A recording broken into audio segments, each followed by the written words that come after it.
You know, when we spoke earlier this year, Yeah. you're telling me about how your focus needs to be clear on Yeah. what you wanted to build, Yeah. and it had to be DIT. Yeah. How's that going so far? Yeah, I mean, that's a good question. As of March this year, I've been focusing on DIT full time. So that's been a transition and a half. Coming out of the stable environment where your salary is sorted. Of course, building DIT on the side, but now where it's like your everyday focus. That's been extremely, extremely interesting, very liberating. I feel a lot happier because I do feel like I'm more aligned with my purpose right now. And it's been so interesting because one of the concerns I had was that what would I do all day? Like, is there going to be moments in the day where there's like just nothing to do? Which is the scary moment, right? Which is like the scary silence thing. of like Exactly, nothing's happening. But it's been so crazy. Like, there hasn't been like a dull moment yet where there's just nothing to do or there's no people to meet.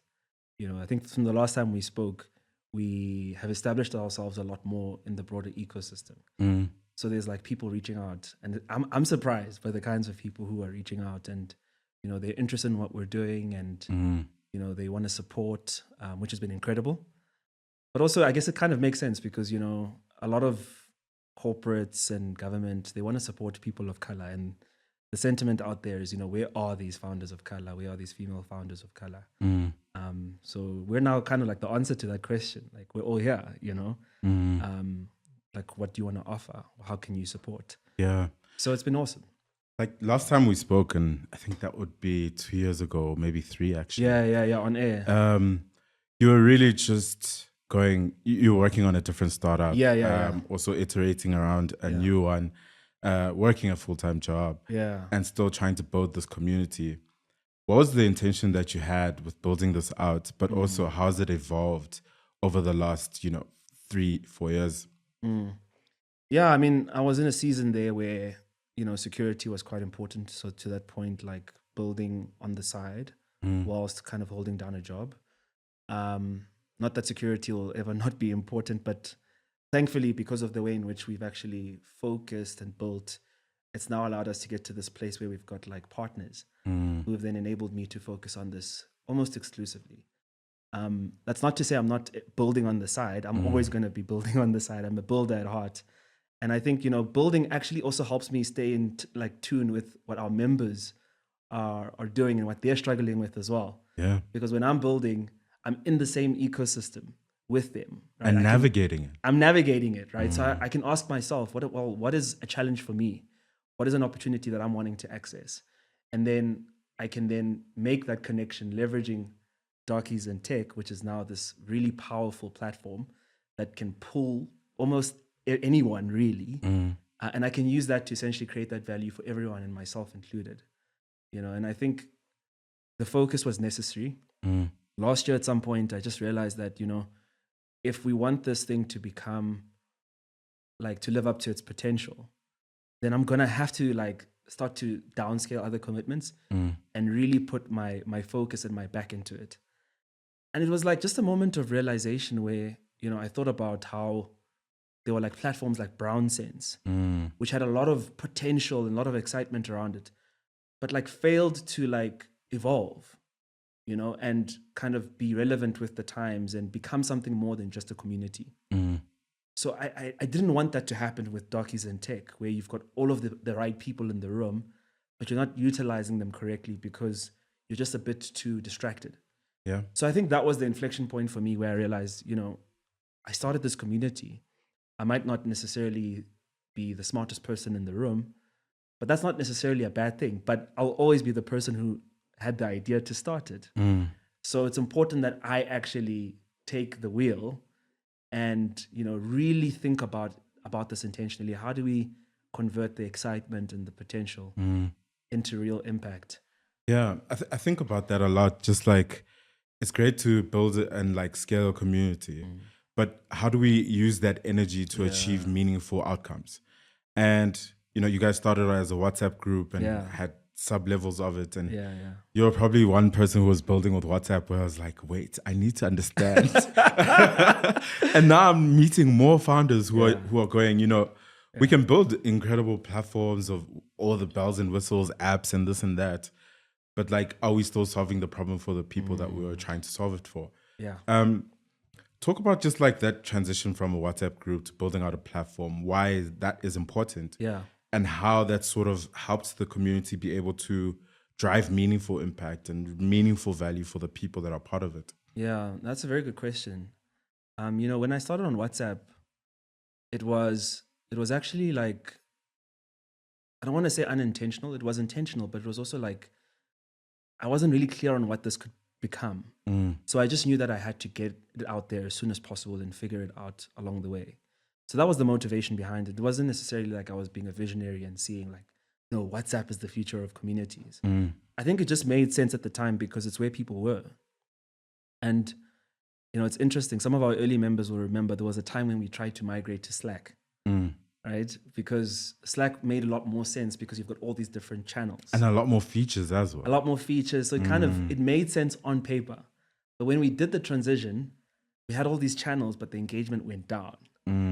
Right. And this was this was back in WhatsApp, the OG WhatsApp, before there was communities and you could do all this cool stuff. So when WhatsApp communities came out, that was like the answered prayer, because we now had all this capability from Slack, but with the accessibility of WhatsApp. And I think that was a beautiful transition for our community, because, we have all the numbers still, but now a lot more engagement and a lot more power in terms of the spaces we could create. So we got really creative, man. We had like spaces where founders could like validate their startups. They could launch polls. We had like spaces where you could share opportunities. We called it the Opportunity Hub. But one of my favorite was like a marketplace, where if you had like secondhand tech that you wanted to sell, you could sell it to other members. Oh, wow. And then also if you needed something, let's say for an event, you wanted a stall or whatever, you could also ask in that group. So there was all these different like spaces, interest-based groups and so forth that we had. And that was really fantastic. But even with WhatsApp, even though it has this awesome capability, we realized that it's not actually the perfect place for everything that you need to have a thriving ecosystem. Like you can't store like resources on WhatsApp. You can't have like like an ordered directory of the members. Yeah. The reality is that like if you come into the group, let's say today, you're coming into a group with hundreds of other people. You don't know who they are. Right? You have to introduce yourself. So they now know who you are, but you don't know who these hundreds of eyeballs are that know you now. So we realized that that's also a limitation to people really connecting and knowing who's in the room. And that really sparked then the transition from, not just only a WhatsApp community, but having the WhatsApp community for daily interactions and chat forums, but having another platform as well that is a little bit more purpose-built for hosting communities. So now we've got like curated resources that are like neatly structured in this workspace. We've got like curated suppliers as well. So one of the things that I do is that I always, whenever I'll meet like a really awesome supplier, founder-friendly supplier, you name it, either an accountant, a marketing firm, whatever, I invite them to create a profile there. And then we make that available to our members so that they can work with people who are vetted and who can offer them founder-friendly terms and prices. So having like a platform allows you to do all of that. And then in the same platform, we also host our online events. So we no longer do it on Google Meet or Zoom or anything. It's all on the same platform. So that's also really cool, because then you've got access to all of this analytics data around engagement, questions asked, attendance, and things like that. But, even as we've evolved, we haven't forsaken WhatsApp, because we realize that, WhatsApp will always win. Also the TIA of it all. Just like, we need to understand that we need to meet people where they are before we introduce something that maybe ask people to engage at a deeper level. And, community is a word that now everyone is, this is what we want to be part of, is building communities and being part of great communities. What has been key to building the DIT community? And let's just... Sure, that's such a profound question. It's so interesting because lately I've been reflecting on like, how did we get here? Right? And, when I think about the very early days of DIT, like, we did a good job of laying the foundations around why are we here, right? What is the common enemy or challenge that we're trying to go after? And what actually unified us was a shared experience navigating an ecosystem that wasn't built for us. We all had that shared experience. And I think I didn't know it at the time how important it was going to be, but it's actually been the foundation that the community has continued to grow on, right? Was that we all know why we're here and we all have this in common. So let's serve one another. Let's help one another and bridge that trust deficit between us and the rest of the ecosystem. So that was some of the foundational things that I think really helped. But what also helped a lot was the fact that, in the beginning, it was free, right? So long as you met the criteria, which was that you're somebody who's actually building, right? Not just an enthusiast of technology, but you're in the trenches. Your sleeves are rolled and you're doing the work, right? If you met that criteria, we kind of invited you into this network with open arms, right? And I think doing that over such a prolonged period of time, like 4 years, 3.5, 4 years, without expecting anything or much in return, was actually really strategic now that I think about it in hindsight, because you're adding all of this goodwill, right? So when the day comes when you now are asking for something, right? Like there's so much goodwill there. Yeah. There's so much trust there. And I think this is perhaps a mistake that, communities can make, where from day one you're thinking about how do I capture value? Yeah. How do I extract as much? How do I extract? How do I create offers? And it's like, hold on, like we're not yet there. we still have to trust your intentions, and I think that's one of the things that, if I'm being 100% honest, I didn't know how important it was going to be, but it's actually been really, really important. You have to earn the right to make certain asks. And I think that's something that if I were to do it again, I would definitely do it the exact same way, where it's free and we're just trying to stay true to the mission and the values of what we're doing. And that's not to say when you have to solve for sustainability one day, it means you're veering away from the authenticity and the values. But it's more authentic and organic in the sense that, the narrative is, hey, we've created this amazing space. It's serving all of us, but we want to ensure that it continues to serve us into the future. In order for us to do that, it's going to require some of us to really focus on it. And that requires resources. Like that's just the reality of the situation. So that's a much better narrative than, I'm hearing communities are a great way to make money. I heard Ntsako was doing this full time, so there's obviously some sort of money there. So that's the wrong heart. And then I think the last thing is, and I touched on this, was the fact that I'm a builder myself. Really, really helps, right? So I'm very protective around the kinds of things that we do and who we allow in, because it has to come from that place of it's going to add value, right? I know how destructive false support systems and empty opportunities can be to a builder. It's distracting because it sounds good, it shines and it glitters and you want to go to it, but then it could waste 6 to 12 months of your... Which you can't afford. Which you can't afford, right? Especially as a person of color, where, every bit of resource has to hit the bullseye, right? So I think the fact that I'm a builder myself helps me empathize deeply with our members and ensure that whatever we put in front of them is something I would, invest my time and energy into. Yeah. When you think about what the deep mission was when you guys started out and in this evolution, how's that mission evolved? I don't think missions change. Yeah. But they do have to evolve where, we might have had a very deep intention to help founders of color navigate an ecosystem that was not built for them.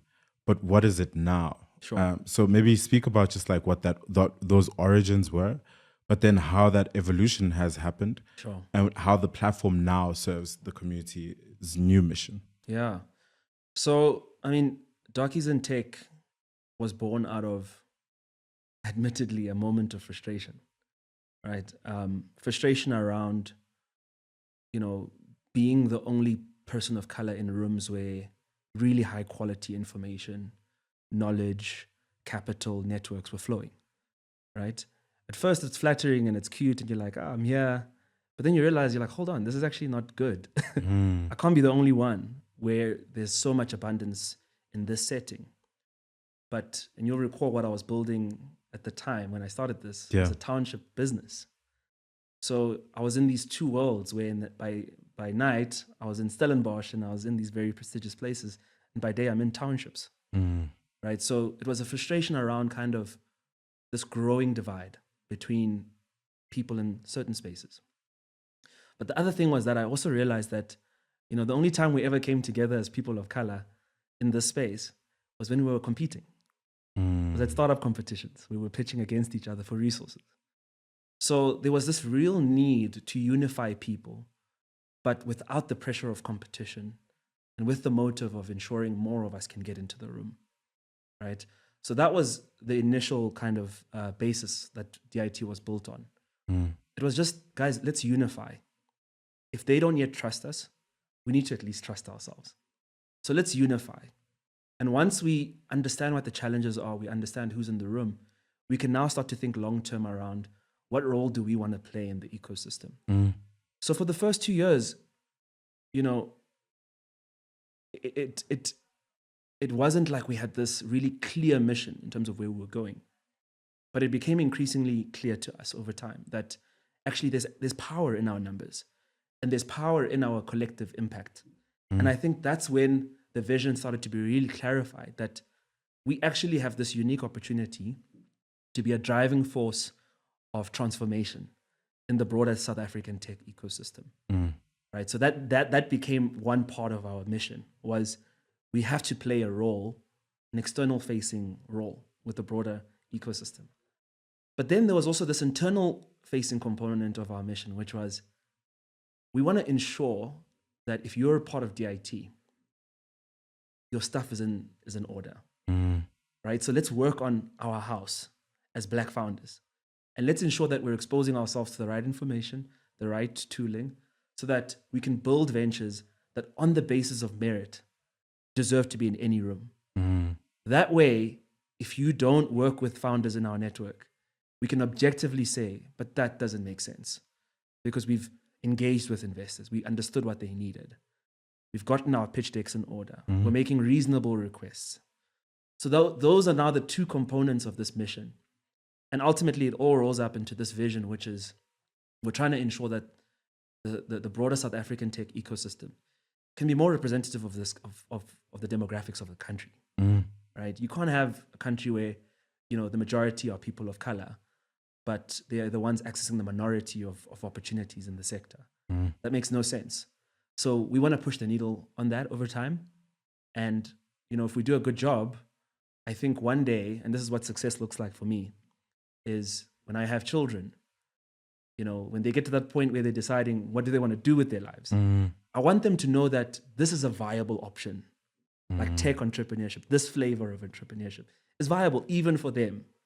Because in that space, you can find people who look like you, who are doing incredible things. You can find people who can write the first check that you need. And you can also find your first customers. So similar to like your Y Combinator in the United States. Yeah. But localized for Africa. Yeah. I love speaking to you, man. It takes a lot of trust to build something like this, right? You need the trust of Black founders to understand and to understand the vision, the mission of this, to join with the right intention, because they understand that they must also contribute. Yeah. What does it take to gain that trust? Sure. Over time, but also start to gain the trust of the stakeholders that are on the other side, right? So there's the founders and the entrepreneurs that are trying to go into this community, but there's also the people that will also write the first check, have programs and partner with you on different initiatives. How do you build that trust as well? Yeah. Wow, that's such a great question. So, the one thing about builders is that they respect builders, right? So you have to be building, because it's not an educational exercise or like a theoretical exercise. You have to know the feeling of that gut-wrenching no from an investor. You have to know the pressure of like but why is our subscriptions, like our collection rates going down?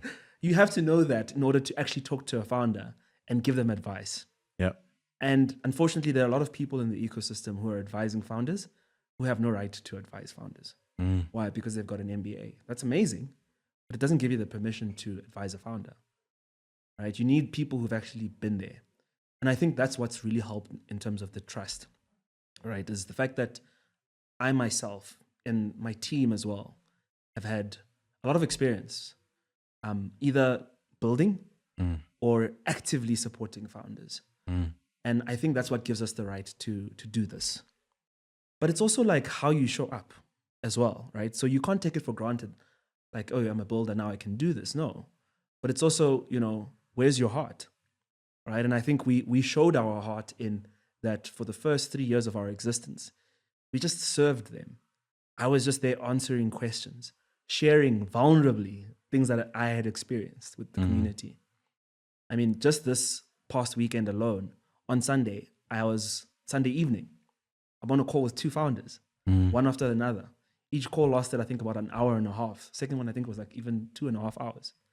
And we were just going through their pitch decks because I realized that through talking to my members that it's a tough time right now in the market, right? Capital is not easy to come by and so forth. So I realized that actually it's probably more important now than ever that you're almost like blameless in the sense that your stuff is in order.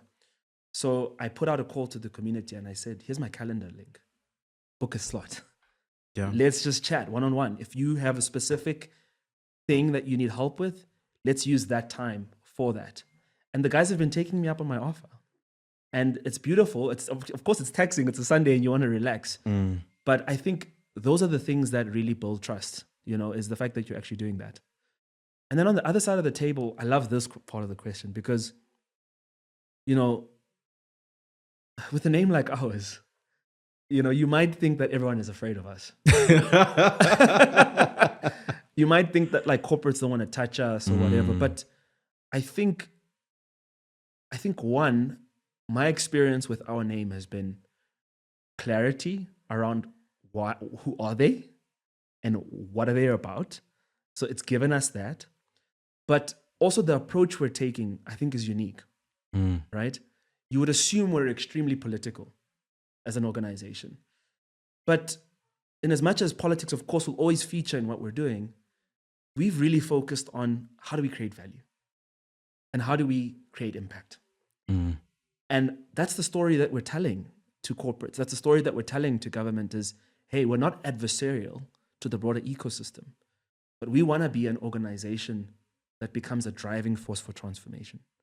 So we don't demonize people. We don't say, we do hold you accountable to an extent, but we offer our hand and we say, like, we're here to support. Yeah. If you have a program, if you have a fund, and you are mandated to support Black ventures, it's very important that you do that.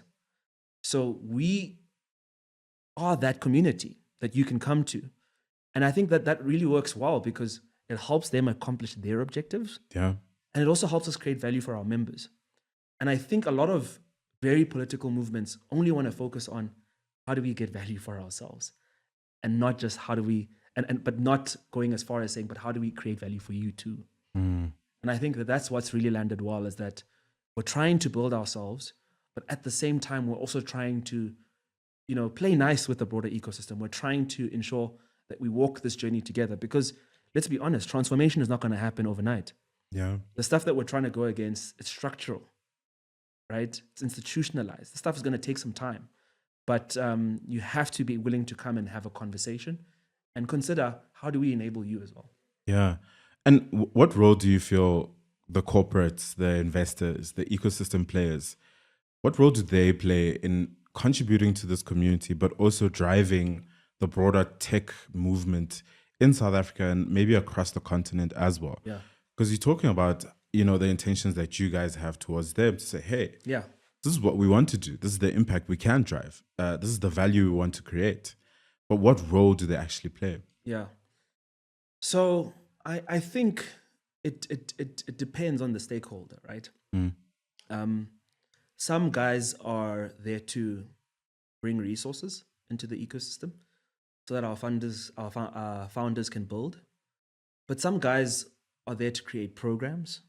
Some are just there to champion your cause, give you exposure. We were actually really fortunate in Youth Month in June. Sorry, we had Kaya FM sponsor airtime, right, and significant airtime to us.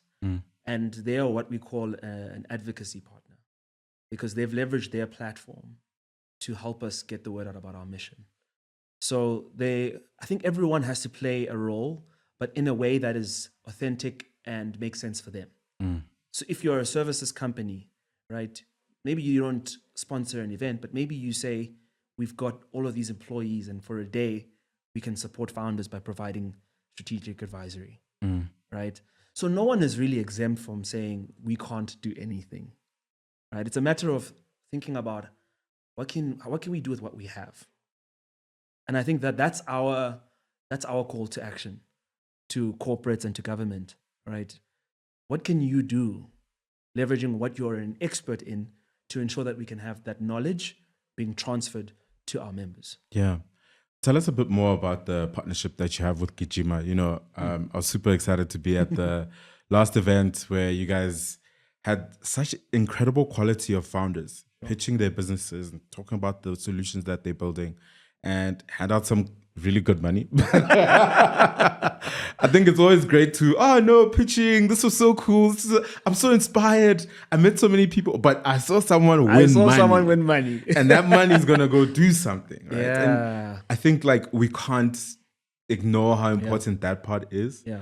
But how important is a partnership like that? Sure. And how do you look at the partnerships that you're forming to go into the future? That's a good question. So, I mean, the event you referred to was called Titans Turf, right? So we decided to host Titans Turf in response to the fact that we realized that, accessing capital at the very earliest stages is difficult in this country. As a person of color, you don't have the rich uncle or the rich aunt that can give you that first 100,000, right? And that was the premises around the event was, we want to give away 100,000 because that is what you need to get started. So we made it specifically focusing on our earlier stage members, right? And we were very fortunate enough to get really great sponsors. So you mentioned Gajima, but they were not the only one that sponsored that event. Yeah. We also had Old Mutual Next 176, and they were actually the sponsor of the 100,000 Rand first place prize. Oh, this is incredible. Yeah. We also had Zulzi, which is a really good friend of the community. And we also had Art of Scale. So those were the four main partners that we had when we went into that event. But of course, Gijima is, I guess, the headline partner for the community at the moment. And that is a really important partnership, not just in terms of what it actually enables, but also from a storytelling perspective, right? So Gajima, for those who don't know, is the largest Black-owned ICT company in the country.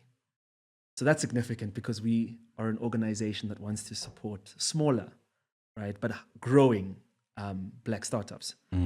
So that alone is extremely powerful for me because, if we're wanting to build this ecosystem, it's very important that we then partner with, the generation that was before us and learning from them and not acting like we know it all, right? Because they've done something right. ICT didn't look like us the same way high growth tech doesn't look like us. But amidst all those challenges, Mr. Robert Gumede was able to find a way to build something that is still lasting today, right? So we want to learn from that. So even in how we're now, managing and navigating the relationship and ideating initiatives, we want to ensure that that knowledge, that grit, that resilience transfers to our members, right? It's still early days for the partnership, but it's really exciting to see what will actually happen, right? Even tonight, I was telling you earlier about an event we're hosting. We're hosting it at Gijima, right? So they've been such an instrumental partner to what we're doing. But of course, we want more partnerships, right? Because we just want to create more value. And with more resources, we're able to essentially do more in the ecosystem as well. So we're very privileged to have them, but we also are still looking for more, right? And one of the things that I always say we're looking for in partners is people who are mission driven and value aligned. We are intentional, we are unapologetic, and we want people who we don't have to explain our existence to. Right? It's very important. Like, we want to work with people who understand and can recognize, even empirically looking at the data, that there's an imbalance here. And we get that. And the mission is fundamentally about inclusion, not exclusion. Right? So those are the kinds of people we want to work with. And we want to work with them across various sectors. We want to, and I think this is kind of an emerging playbook for me around partnerships, is that we want to figure out who are these really strong Black players within different industries, or pro-Black players, and align with them. So I wouldn't see myself partnering with, let's say, for instance, a financial services company that isn't somewhat transformed at a leadership level, right? And I think that that's just important for me from a value standpoint. So maybe it's not necessarily owned by a person of color like Gijima is, but I at least want to see some sort of a commitment to transformation, because we're very aware of the story we're telling as well in every partnership we're making, right? So that's something that I think I'm starting to look out for more and more. But with that said, I mean, we've had such amazing also partnerships with people who aren't people of color. Yeah. Right? And we're not closing our doors to that as well, because there are really good people out there who can recognize that there's a problem here, and they're saying, hey, we want to help. Yeah. That's just like incredible, right? The way you guys are thinking about how those partnerships need to be value aligned, and have that mission at the center. How do you feel like, and I know this is going to be difficult, because every time I ask questions like this to founders, they have not taken enough time to do this. Okay. How much do you reflect and pause to realize the impact that you've driven? But now think about how the space that maybe you were excluded from for a very long time, and a lot other people were as well, you are now helping to reshape and reform and transform into a place where young Black people building in technology have a community to go to that can help them navigate what that takes, but also be able to thrive in that space as well. Sure. I think by nature, I'm a reflective person. Yeah, I spend a lot of time thinking about my actions. I think that, the impact that we've made has been really significant. I don't want to discount it. It's been really significant, because when I think about my journey and my start in the ecosystem, there was nothing like this. Right? There was no space where you could go and hear honest accounts about what's happened along the way. There's no place where you could actually feel like you could exhale, right? Being around your brothers and your sisters, and know that you're not crazy for taking the risk and for trying to do something as bold as, solving systemic demons, right?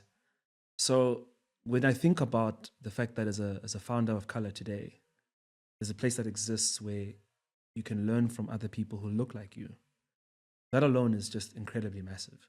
If we never did anything else again, I think I would be quite content by the fact that, like, we've done something, we've contributed to the ecosystem. But of course, we want to do more than that, right? So in my reflection, I don't just bask in, how great we are, but I also challenge ourselves to think about, the seasons are shifting. It's now even more challenging for a founder. How do we show up now? How do we also start to evolve our level of support and do more? So initially, it was about unification and creating a platform where high quality knowledge flows. So we were solving for what we call the knowledge gap. But now, in a world where it's so difficult to access resources as a founder, let alone a Black founder, we now have to start thinking about, well, how do we create market access? So now that's the new thing that I'm really spending a lot of time thinking about. How do we create partnerships with corporates that can actually lead to commercial value being transferred to our members? Right? So that's something that I'm thinking a lot about. And it's also funding as well, right? How do we bridge the access to capital gap? Right? How do we do that? How do we ensure that we're shaping up our members in such a way where, you can almost wear that DIT membership as like a badge of honor in the same way that like founders wear the backed by Y Combinator. Yeah. Where it's almost like the stamp of approval that this is a founder who, has been exposed to high quality information. They've learned from founders who've made mistakes. They're not going to make the same mistakes. They represent not just themselves, but they also represent this body. And that's a promise of quality, right? And accountability. And I think, like that, when I reflect, that's what we have to think about. It was knowledge. It was, yes, creating a space for interaction, but we had to give money at some point. And that was Titan's Turf. It was our kind of first foray into, cool, now let's have more skin in the game. Yeah. And I think even that has to evolve. I want to give away R1 million to one of our members within the next year. So if there's a corporate watching this, enable that. I want to give away R1 million to one of our members. I think that that's going to be extremely important. And let's follow the journey. Let's see what they do with it. Yeah. Right? So that's something I want to do. And at some point, we also want to start backing our founders with investments. I think that makes so much sense. We've got this relationship with them. We've developed with them over time. We understand what the challenges are, right? That's something that we want to do. Yeah. So there's so much. I mean, I'm going into visionary mode now. Listen, I love visionary mode.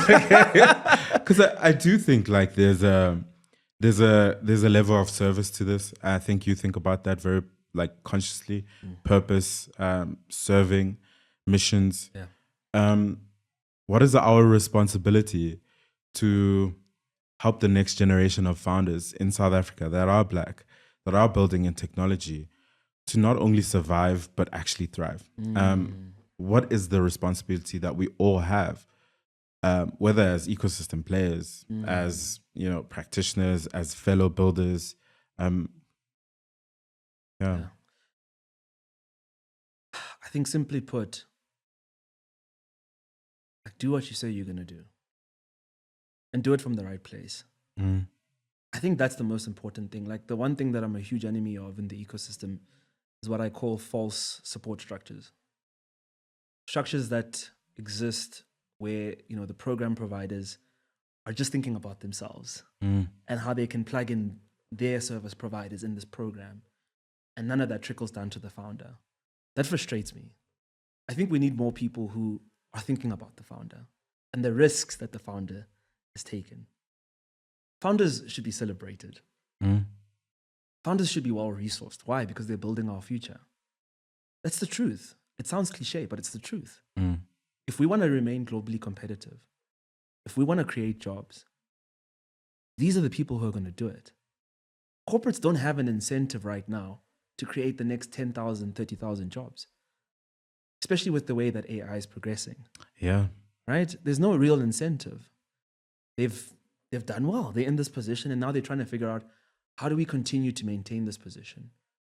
And to be competitive in this landscape, you have to think about, how do we make things more efficient? But startups are the guys on the ground building. They're the guys who need capacity, right? Because they're on these really great, grand missions where they don't want to make a difference just here alone, but they want to do it at scale. Yeah. Right? So I think we need to understand and respect that like actually we get to be a part of this amazing journey. The least we can do is not stand in their way. Let's enable them. Let's do what we've been funded to do. And let's ensure that that value trickles down to the founders. Yeah. Throughout this whole conversation, you've been talking about building, being a builder. Yeah. I know what I think that means to me. Yeah. What does it mean to you? Sure.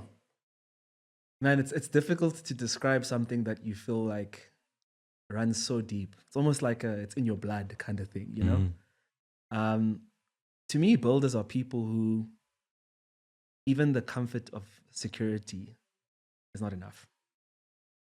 Like, your dreams haunt you. You know what I mean? Like, it's like, no, this is not good enough. I want to impact someone. That's a builder. So it's not necessarily somebody who can code, but it's somebody who is obsessed with identifying problems and trying to solve them. that's a builder for me. Yeah. And you know it, because as soon as you start that job, even if it's high paying, month one, you're already ideating. Just like, you're already thinking of, you're like, I should be content. Like, Yeah. you even feel a bit guilty. Like, but this is so great. Like, why is this like enough for other people, but not for me? So this is not to romanticize the lack of security. That's not cool as well. Like we want to build so that we get to a place where it makes sense. Because that's actually where you do your best work as a builder, is when you don't have to worry about, next month, but you know that like the next 12 months, the next 24 months are sorted, right? But that's a builder. I'm rambling now. How important is like, you're talking about safety as being just like a maybe not so comfortable space to be in, but also like it's still important. Yeah. But do you think that just having a comfort level with uncertainty is an important trait of being a builder? But also what other values are important to you and how you build? Yeah. Look, you have to be comfortable with risk. Like there's no certainty in this game. So you have to be the kind of person who, can keep a calm head amidst challenges. Because this journey is characterized by challenges, right? You can be fooled to thinking it's just this amazing, mystical, super simple, everything kind of like clicks thing, but it's challenging. The day-to-day for a builder is challenging. And that's why I feel like we need to celebrate them more because of the level of risk they've taken, right? For me, the security is important because, when you're thinking about, rent and your next meal and stuff, you can't be creative in that environment, right? And I think this is why we owe it to them to give them the resources so that they can do their best work, right? But you can't, uncertainty, dealing with it is a characteristic of the game. Grit is a characteristic of the game. You're going to get no's. Like, that's just the reality of it. Like, settle that in your spirit now. Like, it's going to be a whole lot of no's, a lot more no's than yeses, right? So you have to really be somebody who has a strong conviction, but is also open-minded. So one of the values of DIT is strong convictions, loosely held. So it's a strong conviction, but when I'm presented with new information that is compelling, I'm able to develop a new conviction. So that speaks to being passionate but being flexible, because you have to speak to your customers. You have to figure out what they want. It's ultimately not about what you want. You're just the guide. The main character is the customer. And I remember I got this piece of advice when I started my first startup, Jonga, from a lecturer at UCT. And I sat down and I told him the idea. And he was like, this sounds amazing, but if you really care about the problem, and if you really care about the person you're building for, what you're going to realize is that with every conversation you have with them, the idea is going to change a bit. So if you're not willing to live with that, maybe it's not for you. Because maybe you're just too in love with your own idea and not in love with the person you're trying to solve a problem for. Yeah. So flexibility and passion, extremely important as well. Think about what you're saying about conviction. Yeah. Very strong word, very important word. Yeah. I think your journey is like important in this, where you've started different things and felt like, okay, I need to move on from this. I need to change this. I need to focus more. You have a clear conviction around what DIT is and why it's important, why this is the thing you should be building. How do you develop that conviction? Sure. Does it come naturally, or something that you need to be able to prove, not just to yourself, but also the people around you, right? So I think in the reality of a black builder, I don't like that term, but like a builder who is black, in the reality of those people, us, Yeah. what you're building you need to believe it 100%. Yeah. That's very important. Yeah. But you need to also be able to translate that conviction in believing in what you're building to the people around you, your immediate family who are affected because you are not taking a salary anymore. Yeah. Your friends who are looking at you and going, what have you been doing? Yeah. Yeah. Your community and maybe even your customers. So how do you develop conviction in what you should be working on? Okay. But also, how do you act on that conviction with utmost faith? Yeah, that's so good. Sure, your questions are like So insightful. I'm enjoying the question. I've been getting this a lot. I appreciate that. Like, that's crazy. In my life, I think, I'm an optimist. So conviction comes natural, to be honest. But we just mentioned the fact that conviction needs proof points. You can't just be convicted in a vacuum. You need to actually speak to people on the ground and get your conviction from their responses, right? That's extremely important because it becomes difficult to account to your family, to your investors, to all these different people when there is no proof points. There's no signals. There's no conversations, right? So there's a toxic kind of conviction that says, I believe the world should be this way. And then you go off into a dark room for 2 years and you come back with a product and you say, hey, world, use this thing. That's a bit toxic. But there is another healthier form of conviction that comes from, I actually have spoken to 50 people, starting off with close friends and family because I trust them, but then progressing to people who don't have any vested interest in the outcome of my life. And I can objectively say that this is important. This would be solving a problem to someone. And then the conviction that comes from, I've given them something and they've given me like really good feedback. And they're using it, even though it's not necessarily amazing, but they're willing to deal with all of the duct tape and all of that stuff that brings this thing together. Yeah. Right? Which is further confirmation that like this is important.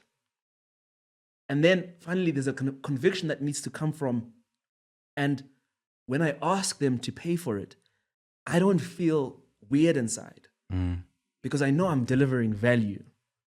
So those are on the 3 levels where you need to have empirical evidence that informs your conviction. Yeah.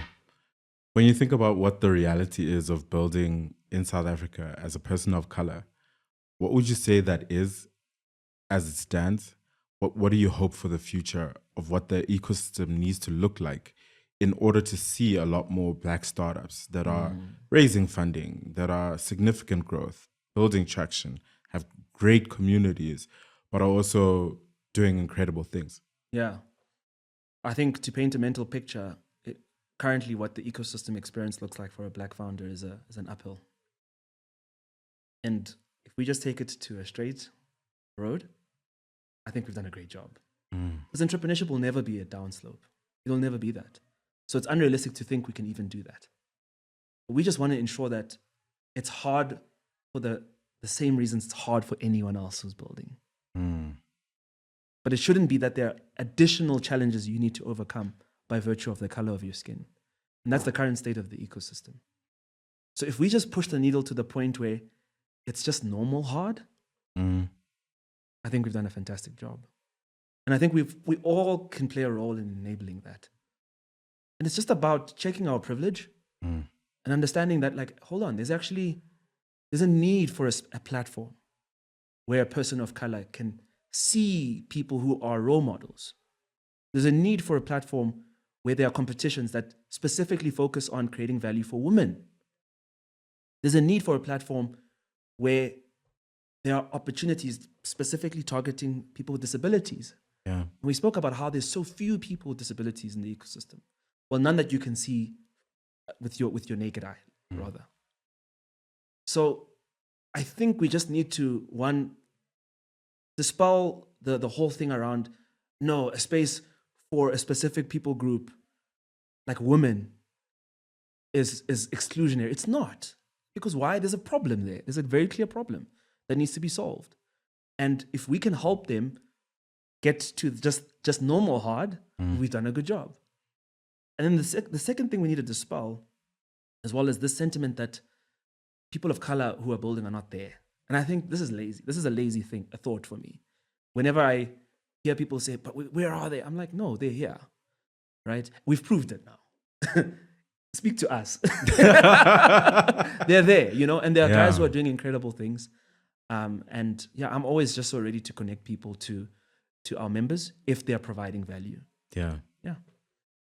What does it take to build a business with purpose at its center? I think it costs a lot more. It demands a lot more. Yeah. And then finally, what is one thing that you know now that you wish you knew at the beginning of your journey? Oh, those questions. Okay. The last one is hard. Yeah, I think you said it yourself. I mean, it costs a lot more to build something with purpose at the center. It's really easy to think about just a money-making thing, like a money-making idea. It's very easy. It's a lot harder if you think about how do we embed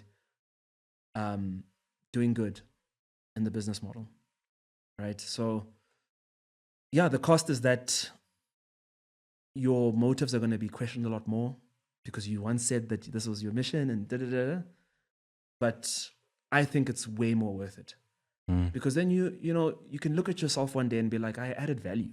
I didn't just step on people on the way to my journey, but actually all the people who were a part of my journey were partners, right? And we can all enjoy the success. I think that's amazing. Like if I can look back one day and be like, wow, look how successful we all are, I will go to sleep like a baby. And then in terms of what is something that I wish I knew, please, let's think. I think, by the way, hey? So allow me to think. I know.